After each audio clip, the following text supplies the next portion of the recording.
Hello students, my name is Kumar, Assistant Professor in Chemistry at Government PG College कोटा। Government PG college Kota की YouTube channel पे आपका स्वागत करता हूं बच्चों हम बीएससी पार्ट फर्स्ट ईयर की जो लिक्विड स्टेट जो आपकी यूनिट थर्ड है उसकी आज 7वीं क्लास है हमारी। और पिछली 6 क्लासों में हमने डिफरेंट डिफरेंट टाइप की लिक्विड स्टेट्स की क्या कैरेक्टरिस्टिक होती हैं, मेजोमॉर्फिक अवस्था क्या होती है, फिर उसको संक्रमण ताप क्या होता है, बॉइलिंग टेम्परेचर क्या होता है, मेल्टिंग टेम्परेचर क्या होता है, बेटा इसके बारे में पढ़ा। पिछली क्लास में हमने बेटा हार्डी और सुलजे का नियम पढ़ा था। उसके बारे में मैं आपको थोड़ा सा रिकॉल कराता हूँ कि विभिन्न अपघट्यों को जो स्कंदन क्षमता होती है ना उनकी उनकी व्याख्या करने के लिए हार्डी और सुलजेन ने एक नियम दिया। उसका नियम का के अनुसार क्या होता है बच्चों कि किसी अपघट्य आयन की स्कंदन क्षमता उस आयन पर आवेश की मात्रा के समानुपाती होती है। बिल्कुल बेटा समझ में आई। पिछली क्लास में ही पढ़ा था कि यानी कि उसकी किसी अपघट्य आयन कोई भी अपघट्य आयन है हमारे पास, है ना, उसकी स्कंदन क्षमता उस आयन पर जितना चार्ज उपस्थित है, उस आयन पर जितना आवेश उपस्थित है उसके समानुपाती होती है। ठीक है बच्चों।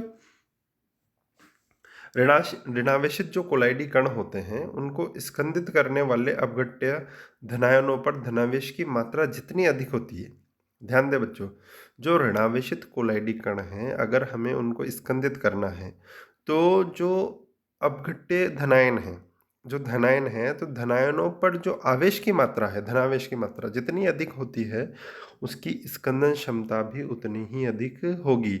अतः जैसे सोडियम, मैग्नीशियम, एल्यूमिनियम और सिलिकॉन। ठीक है बेटा। अब इसमें देखो कि सिलिकॉन पर +4 चार्ज है, एल्यूमिनियम पर +3 चार्ज है, मैग्नीशियम पर +2 चार्ज है और सोडियम पे +1 चार्ज है। तो इसकी स्कंदन क्षमता का बढ़ता हुआ क्रम क्या होगा बेटा? सिलिकॉन, फिर एल्यूमिनियम, फिर मैग्नीशियम, मतलब सॉरी, जो बढ़ता हुआ क्रम यानी कि सोडियम पर +1 है, फिर मैग्नीशियम पर +2 है, फिर एल्यूमिनियम पर +3 है, फिर सिलिकॉन पर +4 है। ठीक है ना बच्चों।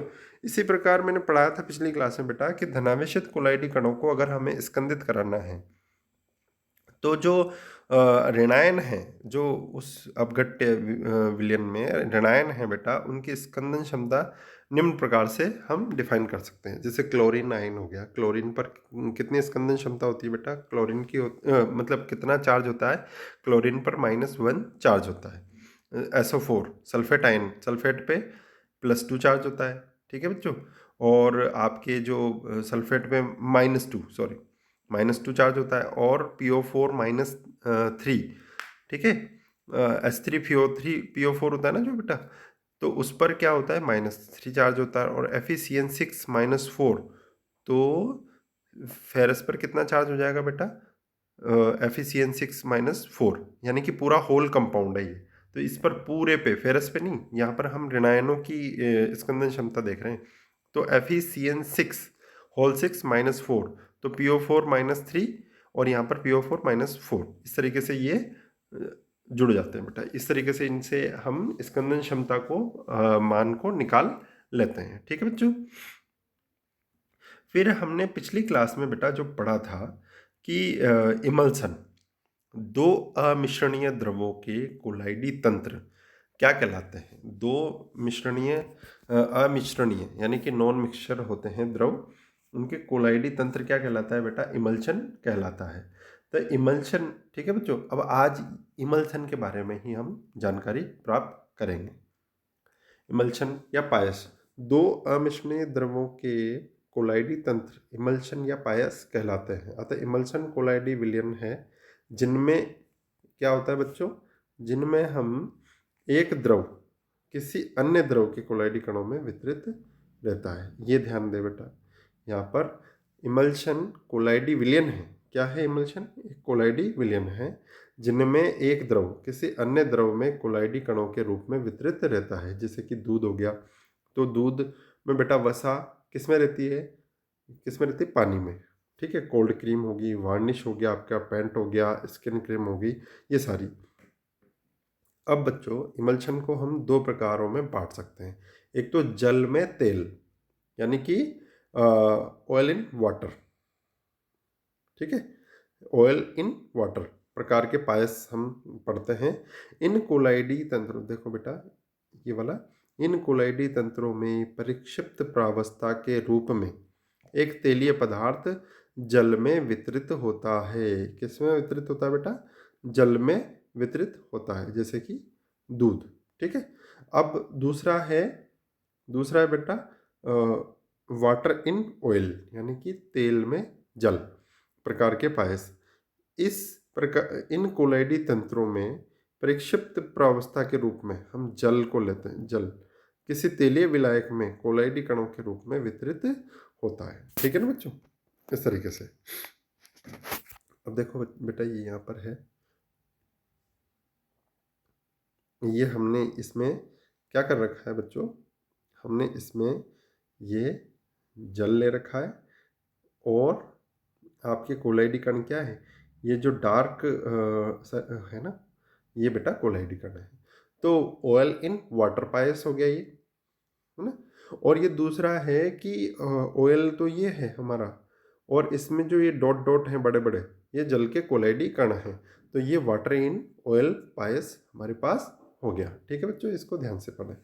इमल्शन विलयनों में विभेद या पहचान हम किस तरह से कर सकते हैं, उसका परीक्षण किस तरह से कर सकते हैं बेटा, तो ये हम इसको आगे पढ़ते हैं। निम्न परीक्षणों की सहायता से ऑयल इन वाटर और वाटर इन ऑयल इमल्शन विलयनों में विभेद किया जा सकता है। जिसमें पहला आता है बेटा तनुता परीक्षण। ठीक है, तनुता परीक्षण। वे इमल्शन जिनमें जल मिलाकर किसी भी सीमा तक तनु किया जा सकता है।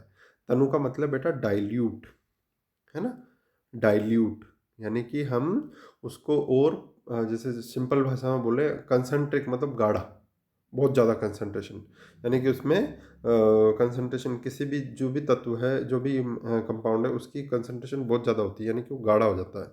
और अगर डाइल्यूट करते हैं तो यानी कि वो बहुत पतला सा हो जाता है। वे इमल्शन जिनमें जल मिलाकर किसी भी सीमा तक तनु कर सकते हैं, हम उसको तनु किया जा सकता है, उनमें विलायक के रूप में जल उपस्थित होता है, अतः वे ऑयल इन वाटर इमल्शन होते हैं। किंतु जिन इमल्शन विलयनों को तेलीय द्रव द्वारा किसी भी सीमा तक डाइल्यूट किया जा सकता है, वे oil water in oil emulsion कहलाते हैं। ठीक है बेटा, ठीक है।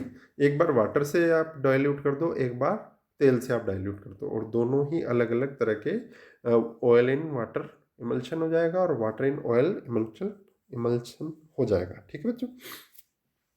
इसी प्रकार जो सेकंड है हमारा, वो क्या कह रहा है, रंजक परीक्षण। डाई रंजक उच्च अणुभार युक्त कार्बनिक पदार्थ होते हैं। क्या होते हैं बेटा? ये उच्च अणुभार युक्त कार्बनिक पदार्थ होते हैं जो तेलीय द्रवों में सरलता से घुलकर रंग उत्पन्न करते हैं। जो तेलीय द्रव में क्या करते हैं, उच्च अणुभार युक्त कार्बनिक पदार्थ होते हैं ये रंजक, जो तेलीय द्रवों में सरलता से घुलकर रंग उत्पन्न करते हैं। अतः किसी भी इमल्शन में हम जब रंजक को मिलाते हैं, रंजक मिलाने पर वह संपूर्ण विलयन में घुलकर रंग परिवर्तित कर देता है। क्या कर देता है बच्चों? वो रंग परिवर्तित कर देता है। तो वह वाटर इन ऑयल इमल्शन होता है। किंतु यदि इमल्शन का रंग परिवर्तित नहीं होता है तो वह ऑयल इन वाटर इमल्शन होता है। ठीक है बच्चों, तो हमने पहला तो पढ़ लिया बेटा तनुता परीक्षण, दूसरा पढ़ लिया हमने रंजक परीक्षण। ठीक है। अब यहां से हम आ जाते हैं बेटा शांता वाला, है ना, शांता परीक्षण। शांता व विद्युत चालकता परीक्षण। जल की तुलना में तेलीय द्रवों की शांता अधिक होती है। बिल्कुल बेटा, आप जल को ऐसा मतलब किसी एक गिलास में ले लें और उसको हम आड़ा कर दें, तो जल को हम जब जैसे बहाते हैं और तेल को हम बहाते हैं, तो जल जल्दी बहुत स्पीड से बह जाएगा, जबकि तेल स्पीड से नहीं बह जाएगा। और ये जो बहने के रोकने को गुण को ही शांता कहते हैं, हम जानते हैं, जिसके आधार पर इमल्शन विलयनों में विभेद किया जा सकता है। इसी प्रकार तेलीय द्रवों की तुलना में जल की चालकता अधिक होती है। बिल्कुल होती है। क्यों जल की चालकता क्यों अधिक होगी बेटा? क्योंकि H प्लस और OH माइनस आयन्स में कन्वर्ट हो जाता है। ठीक है ना, H प्लस और OH माइनस आयन का ही तो होता है बेटा, H प्लस और OH माइनस आयन ही तो जल होता है। तो इसकी चालकता अधिक होती है। इसलिए ऑयल इन वाटर इमल्शन की चालकता वाटर इन ऑयल इमल्शन से अधिक होती है, जिसके आधार पर भी इसकी पहचान कर सकते हैं। तो बेटा एक तो श्यानता के आधार पर भी हम ऑयल इन वाटर और वाटर इन ऑयल इमल्शन की पहचान कर सकते हैं, और एक वाटर की कंडक्टिविटी के हिसाब से भी, जल की चालकता के आधार पर भी हम इसकी वाटर इन ऑयल और ऑयल इन वाटर इमल्शन की पहचान कर सकते हैं।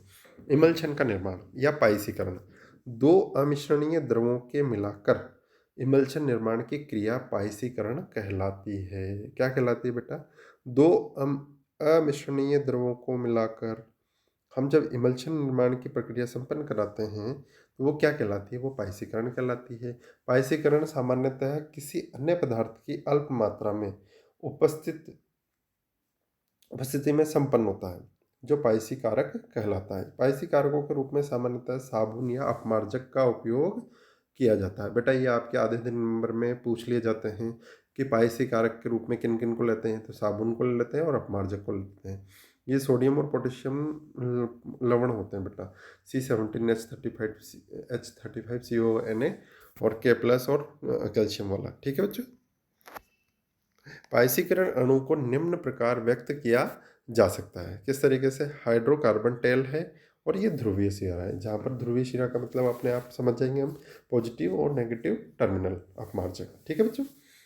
जब इमल्शन निर्माण के लिए एक द्रव को कोलाइडी कणों के रूप में किसी अन्य द्रव में वितरित किया जाता है, कोलाइडी कणों के रूप में वितरित कर रहे हैं बच्चों, कोलाइडी कणों के रूप में किसी अन्य द्रव में वितरित किया जाता है तो विलयन अस्थायी रहता है।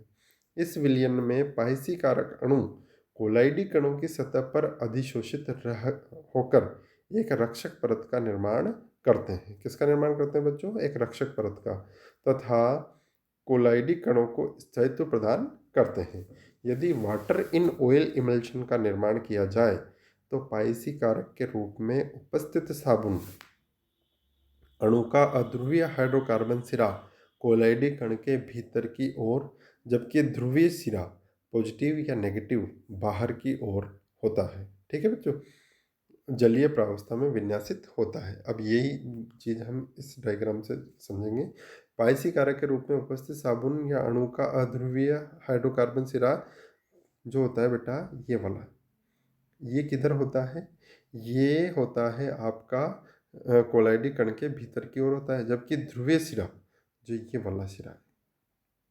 ये वाला सिरा है वो बाहर की ओर जलीय प्रावस्था में विन्यासित, इधर जल प्रावस्था होती है उसमें विन्यासित होता है। ठीक है बच्चों। देखो यहाँ पर एक एग्जांपल से आप और अच्छे से, ऑयल इन वाटर पायस और वाटर इन ऑयल पायस, ये ऑयल ड्रॉप्स हैं ये वाली, और ये वाटर है, समझ में? तो ये वाला हो गया, और ये आपके वाटर ड्रॉप्स है और ऑयल है। ठीक है बच्चों। मैले कपड़ों की धावन क्रिया पाइसीकरण का उदाहरण है। बिल्कुल, जब भी हम गंदे कपड़े हमारे धोते हैं तो वो क्या, किसका उदाहरण है?